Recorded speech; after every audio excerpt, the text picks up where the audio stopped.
para fazer a oração, qual o tempo que nós vamos ter para evangelizar? Né? Não criticando, pelo amor de Deus, aqui o que Nossa Senhora falou na mensagem, gente, vocês vão entender o que eu quero dizer.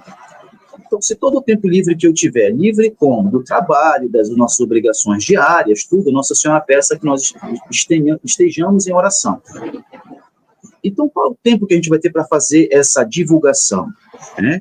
Eu acredito que Nossa Senhora, apesar de não estar escrito isto na mensagem, ela nos deixa entender que o ato de evangelizar, ele segue todos os momentos da nossa vida, todos os demais momentos que nós temos na nossa vida, né? No nosso dia a dia. Por exemplo, você vai na padaria, né? E no caminho ou na fila para comprar o seu pãozinho, você começa a conversar com uma pessoa ou você para conversar com algumas pessoas. E você começa a conversar sobre determinados assuntos, né, que às vezes são assuntos de política, são assuntos de família, são clima, temas variados, etc. A gente fala até de novela, né? Enfim. Por que nesse momento a gente não fala de Deus, né?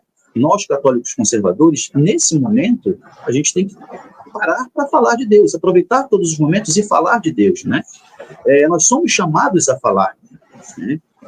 Quando nós tivermos que falar de política, que nós falemos de política, mas sobre a ótica conservadora, sobre a ótica que leve a Deus. Quando a gente for falar de família, que nós falamos sobre o ponto de vista conservador da família e das nossas obrigações quanto família em Cristo. E agora que nós temos esse pouquinho de conhecimento através das profecias, através do livrão, né, com maior entendimento da Bíblia, porque assim, a partir que você vai lendo o livrão, ele vai abrindo a sua cabeça, até porque o livrão ele é repleto de passagens e menções à Bíblia. Então, quando você faz a leitura do livrão, é muito importante que você pare aquela parte da leitura, vá até o Evangelho, leia o Evangelho 1, 2 ou 3 vezes, quanto for necessário. Aí depois você continua a leitura da mensagem, que parece que a sua cabeça vai clarear, né? Então a gente tem essa obrigação de evangelizar, né? Agora que a gente tem esse pouquinho de conhecimento, a gente nunca é dono da verdade, né? Então tem que aproveitar esses momentos para falar de Deus, tá?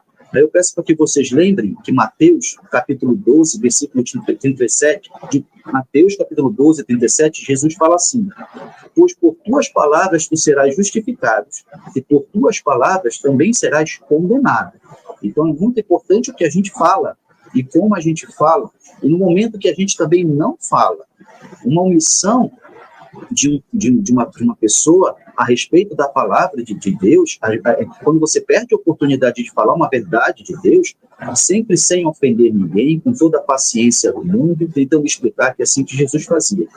Mas quando você perde, Rony, essa oportunidade de falar de Deus, você também peca pela omissão, porque você é conhecedor e você está se omitindo. Aí você cai no problema da parábola dos talentos, a qual a pessoa, das pessoas da parábola, ela escondeu o talento ao invés de frutificar o talento. Então você não pode fazer isso também. Você tem que aproveitar todas essas oportunidades, né?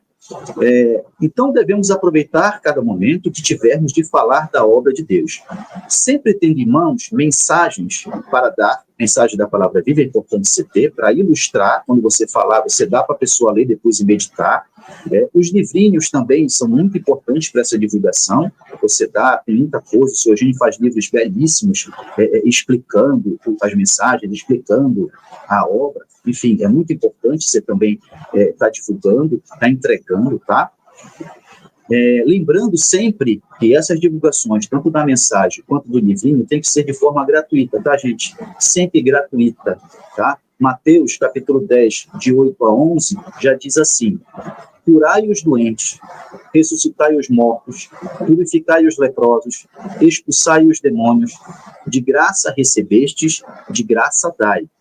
Não leveis ouro, nem prata, nem cobre nos vossos cintos, nem alforje para o caminho, nem 2 túnicas, nem sandálias, nem cajado, pois o operário é digno do seu sustento. Quando entrardes numa cidade ou num povoado, procurai saber de alguém que seja digno e permanecei ali até vos retirar do lugar.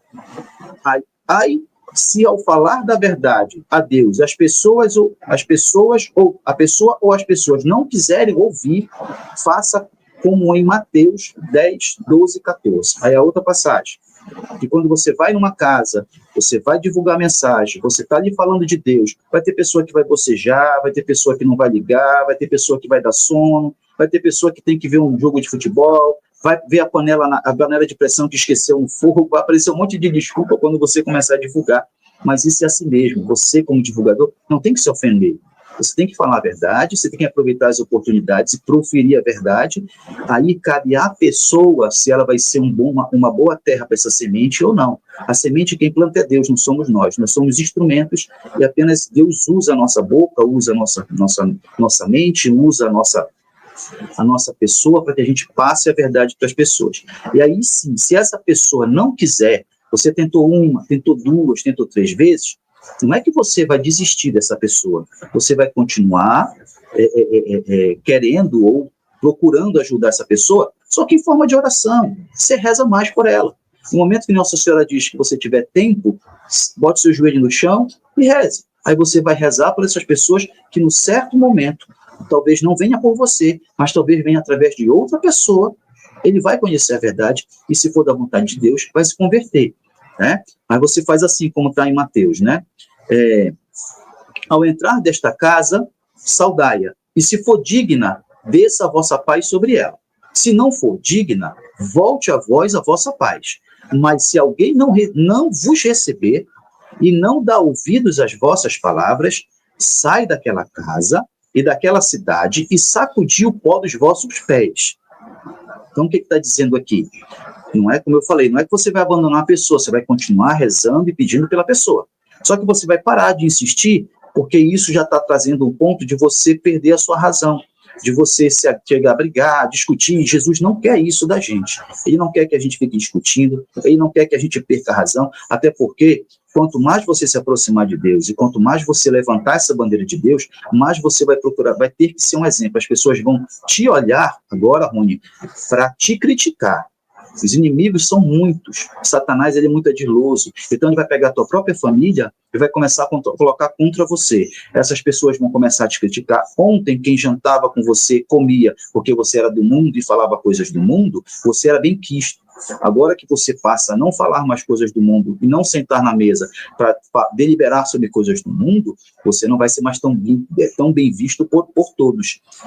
Eu, por exemplo, vai perder quase todo o meu círculo de amizade, as pessoas que andavam, que falavam comigo, meu grupo de amigos. Praticamente hoje eu tenho pouquíssimo contato com alguns, né? Alguns que ainda escutam, que falam alguma coisa, mas a maioria, não porque eu briguei com eles, não porque eu afastei eles, logo no início também, que eu era muito cabeça dura, mas porque quando eles veem que você tem uma outra proposta de vida, ou se outra coisa, é natural que comece a ter essa separação, né? E não se entristeça por isso, porque quando você começa a ficar pleno de Deus, pleno de Nossa Senhora, pleno das coisas de Deus, como a nossa amiga Vanessa deu depoimento aqui, quando você começa a ler as mensagens e você começa a entender, você começa a alimentar a sua alma, o resto começa a não valer, não fazer mais tanta, não ter mais tanta importância, né? Ou seja, olhe para Jesus e diga: Senhor, se eu estou fazendo a minha parte, para essas pessoas que não querem ouvir você, se diz assim, olhe para Jesus e diga: Senhor, se eu estou fazendo a minha parte, o Senhor é minha testemunha. Por favor, meu Deus, quebre a frieza do coração deste teu filho, para que a vossa palavra penetre no seu coração. Faça sempre essa oração, ou use outras palavras, mas faça essa meditação. Nunca pragueje ninguém, nunca desejo mal de ninguém, né? Eu sei que é difícil. Quantas mães aí que estão na Palavra Viva que sofrem demais com os filhos, quantos avós sofrem demais com os netos, quantos maridos com as esposas e vice-versa, ou próprios filhos com os pais, né? Mas essa é a luta e essa é a nossa cruz. O que você não pode é abandonar Jesus, porque quando você vem a volta para Jesus, ela fica cada vez mais difícil, porque agora você deixa de ser uma pessoa inocente e você passa a ser um conhecedor. Então, quanto mais você fizer conhecendo, mais você está assumindo o pecado muito pior para a sua vida. Tá? Então, sempre, meus irmãos, também em questão da divulgação das mensagens, sempre atribuir os méritos a Jesus. Nunca atribuir méritos para você. Nós não somos ninguém. Nós só somos alguém em Cristo. Afastado de Deus, nós somos só um vulto, como ele disse em uma das mensagens. O vulto é algo que passa muito rápido. Para Deus, a pessoa que não está com ele, que não vive no corpo dele, que não faz parte do corpo místico de Cristo, que é a igreja, que é a tradição, que é a Bíblia, que é a forma de viver segundo o conservadorismo católico, essa pessoa é só um vulto para Cristo. Então, quando ela está com Cristo, ela está presente no corpo de Cristo. Então, por isso que nós temos que comungar o corpo e o sangue. Quando nós não estamos na graça, não estamos na presença dele, nós não fazemos parte desse corpo místico de Cristo. E não fazendo parte desse corpo místico de Cristo, nós vamos ser apenas um vulto quando a eternidade verdadeira, a eternidade e a verdadeira vida chegar. Então, sempre atribuir qualquer coisa que você faça a Jesus. Nós não fazemos nada sem ele. Nada, nada e nada. Certo, Rony?